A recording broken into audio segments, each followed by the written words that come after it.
యేసు శ్రమపడి చనిపోతాడన్న తలంపును పేతురు అంగీకరించలేకపోయాడు.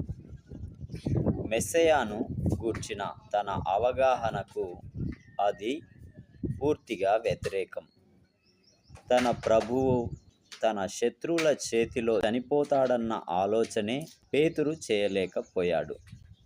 అలాంటి మాటలు మాట్లాడినందుకు పేతురు రక్షకుని గద్దించాడు.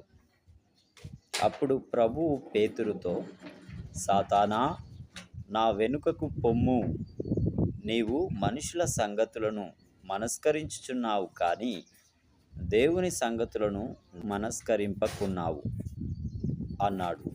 నీవు సాతానువని గాని లేక నీలో సాతాను నివాసమున్నాడు గాని యేసు పేతురుకు చెప్పలేదు.